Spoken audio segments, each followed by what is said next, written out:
has the Honda been? The K series that we put the LS ECU. It finally made it into the car. It's actually been in this car for probably about a month now, running it.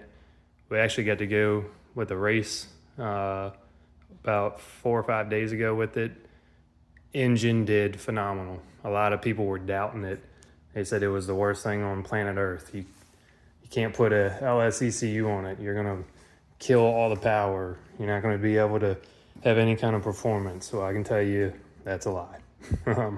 It did incredibly good for what this thing is, being complete junkyard from the engine to the ECU.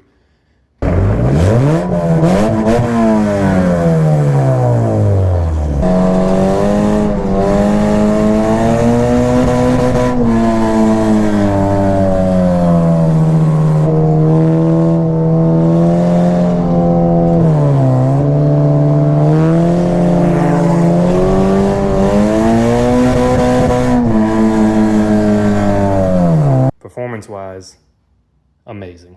Couldn't be more pleased with it. Everybody thought it's the world's dumbest thing. They didn't understand it. I didn't do a good explanation of what it was going into. This is a 2001 Civic. It was originally a D series, but it had an automatic in it. Nothing special. Just a, yeah, take a look at that. We'll explain that in a little bit. The intended purpose of this was just not a demolition derby car, but a enduro car of sorts. It's built for Langley's Day of Destruction. It's all sorts of different races. At the end of it, they do a 50-lap enduro. It's a good time, but you don't ever want to have nothing that's too serious, because as you can see with this, and I'll show you more in details in a minute, it's bent on every end just from this one event, where it's ran 4 or 5 events before and has made it out pretty well. But this was by far the worst.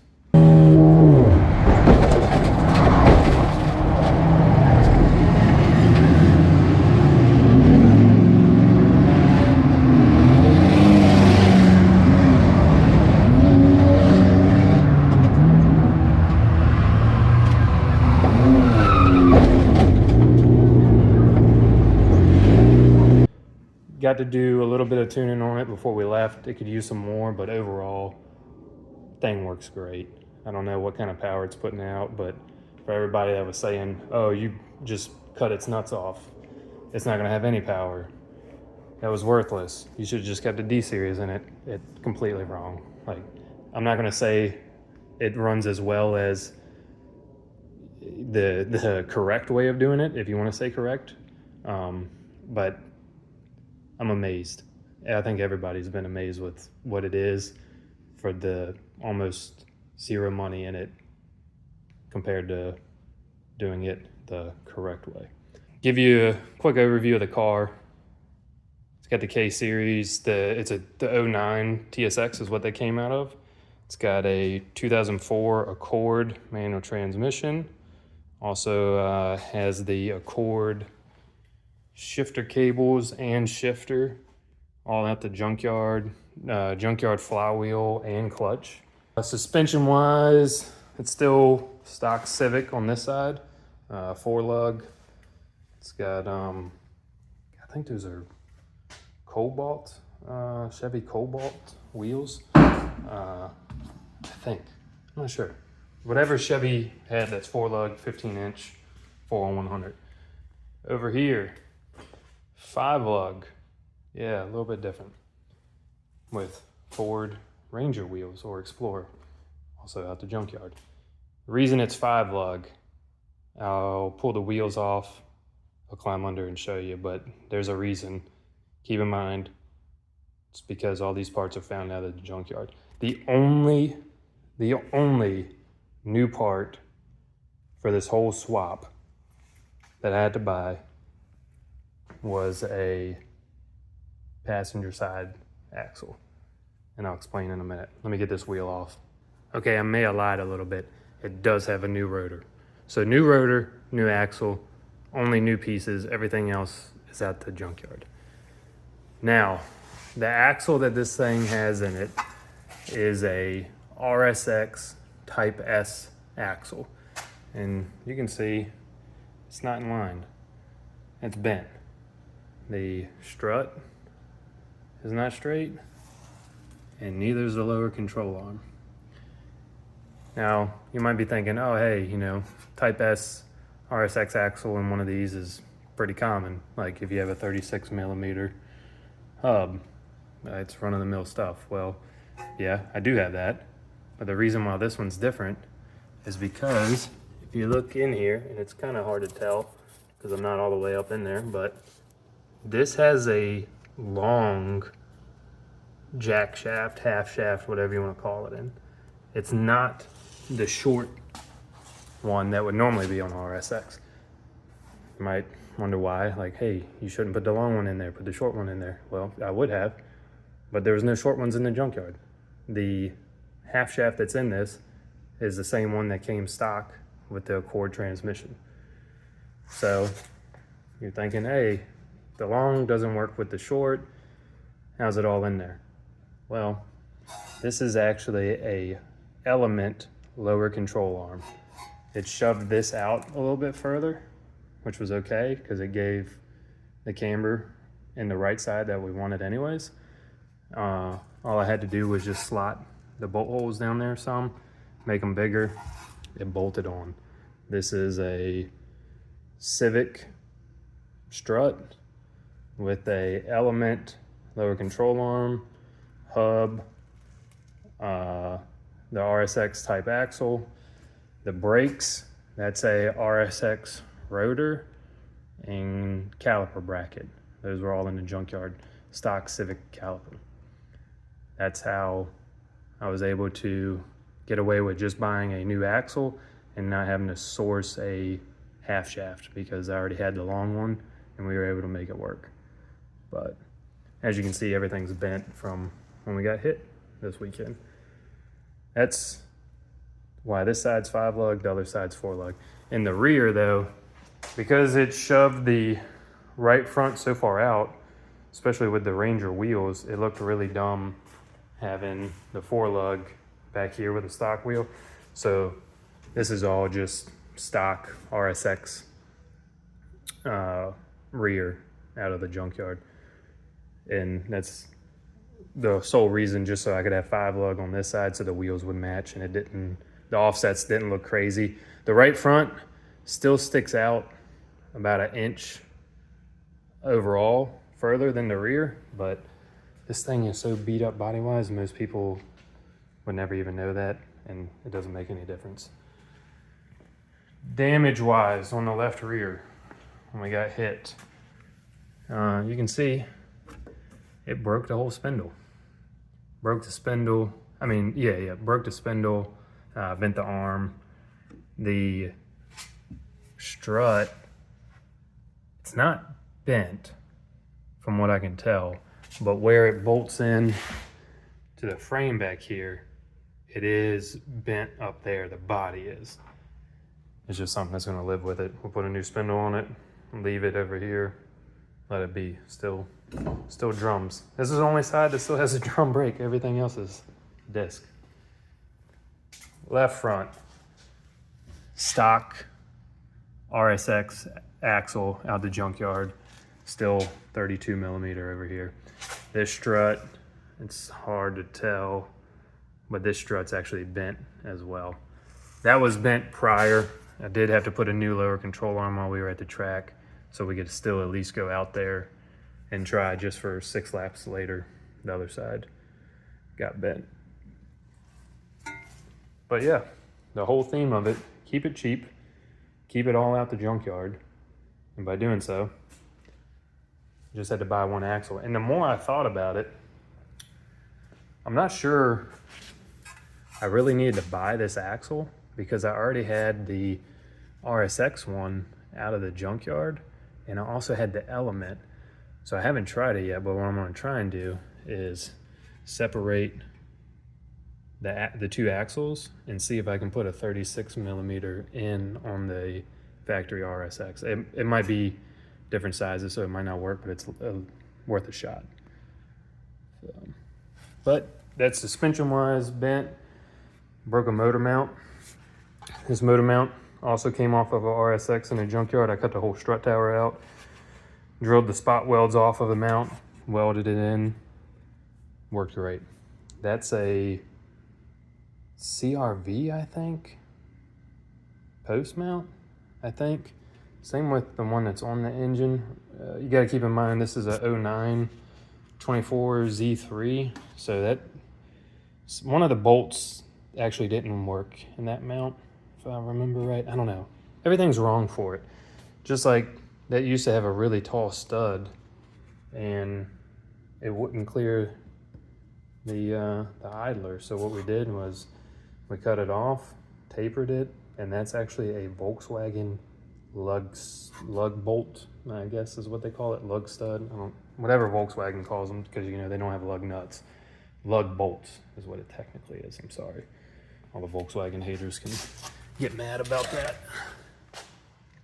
That's the engine mount on this side. Engine mount in the back. Engine transmission mount combo.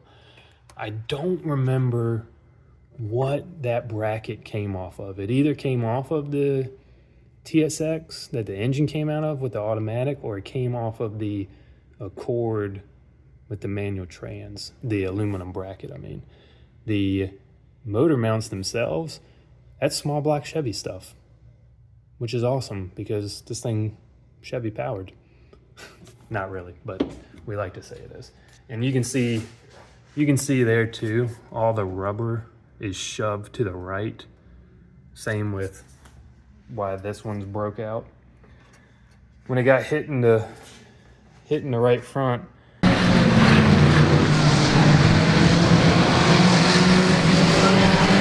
you can see it's bent the frame, so everything is shoved over to the left. Same with this mount over here. It's only got 3 mounts. It doesn't have a mount in the front. We never got around to putting one on it. That might change later when we try to straighten everything up. But because this frame used to be straight. If I can get my light. The frame used to be straight, kind of right in here. The mount, you can see, is kicked really far to the driver's side. And that mount, I believe it's a factory Accord mount. It's technically flipped upside down, which whatever, it worked. And then this weird contraption going over it is because the bolt on the other side, if it didn't have this bracket, you're just relying on the rubber to keep the bolt from pulling through, and the thing was really bouncy. So that's just to keep it there. And it all worked. All the mounts worked. The one in the back, that small block Chevy mount, was really solid. That turned out awesome too. It fell right into it. So I think what I'll do is I won't worry about using, when I try to get it straight again, I won't worry about using the top mount. I'll just make a mount on the bottom of the transmission, like how it is in Accord. The one in the back will get straight. And then that's just a stock replacement rubber one. If you also look, it's got electric power steering. Came out of the junkyard too, off of a hybrid, a 1.3 hybrid Civic. That's because the TSX engine didn't have a power steering pump on it. And from what everybody says, it, like, you have to cut out the hood, whatever, it doesn't matter.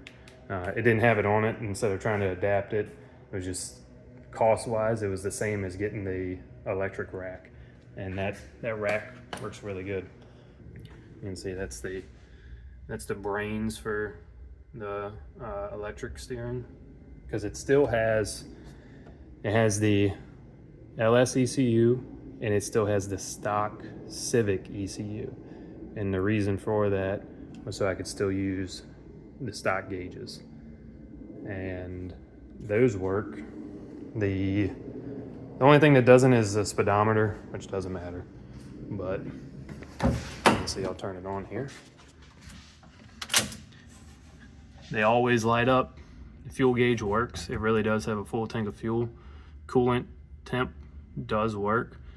The battery light that goes out when the engine starts running, the alternator's charging, the battery light goes out. Same with the oil pressure light. When you fire it up,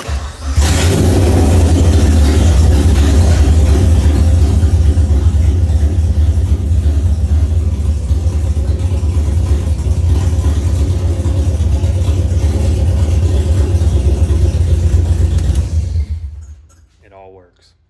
Electric steering works. It doesn't get the mile per hour signal that it needs, but it does have the RPM signal that it needs.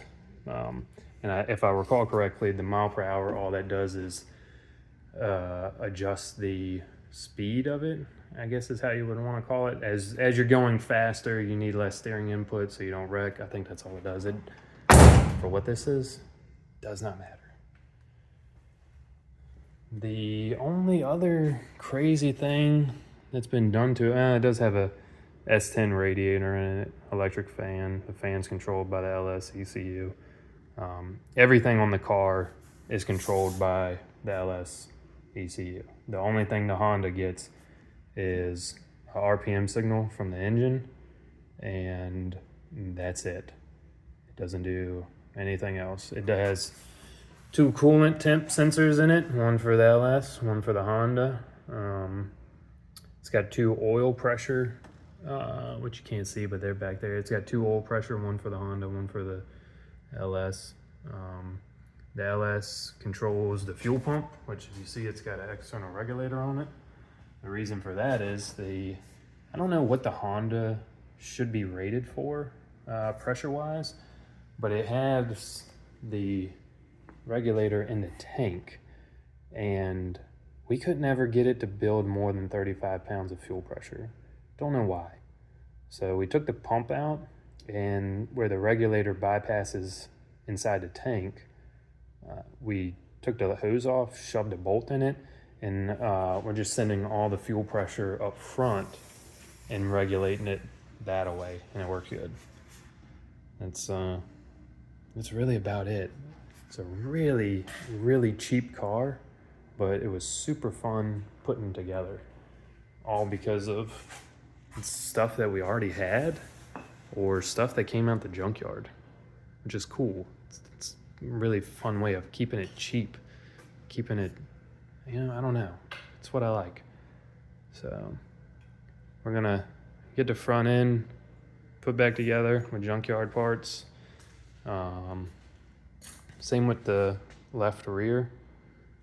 And it should be, other than the mounts up here and trying to tweak them to get straight, it should be ready to go. This door got absolutely demolished. I don't know how well that angle shows it, but it's pretty concave.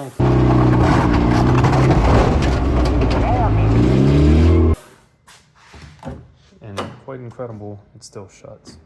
So I've been pleased with it. Like I said before, the engine did incredible. Everybody was hating on it. It was either you hate it or you love it. There's no in between. And I was extremely pleased with what it did. And if you don't know all the details on the engine, you can go back and watch that. I'm not going to go over it too deep here. But we finally figured out the way to control the cam timing. And we thought we were going to do with it a transmission output signal from the LS being automatic, but we actually did a segment swap on it, made it a manual transmission ECU, and that's what this little contraption is here. If you were to do a data log on the LS, it's going to show a mile per hour reading, which it has no way of knowing what the actual vehicle speed is. What it's getting is mile per hour off of this, and we're using that to be able to control it. You might think, well, how can you configure mile per hour to work with that? Well, we've changed the revolutions per mile, and 50 miles an hour correlates with 5,000 RPM. So it's still on and off, but we can change it to when it comes on based off of vehicle speed, even though it's actually engine speed. Kind of backwards seeming, but it worked well. It changes the cam, and you can, I'm not lying, you can tell the difference when it does it. I didn't, everybody said, you know, oh, these things are cool, they do this, they do that, you know. I don't know, I know nothing about Hondas. First one I've ever had, first one I've ever played with. I was amazed. I understand why people would like them. And even if you hate this one, that's okay. Keep on hating. It's not going anywhere. It's going to hang around for a little while. Even when this chassis gets demolished, we'll put it in something else. But that's the update on the Honda. Hopefully we'll see it out again middle of the summer, whether it be in this car or another one.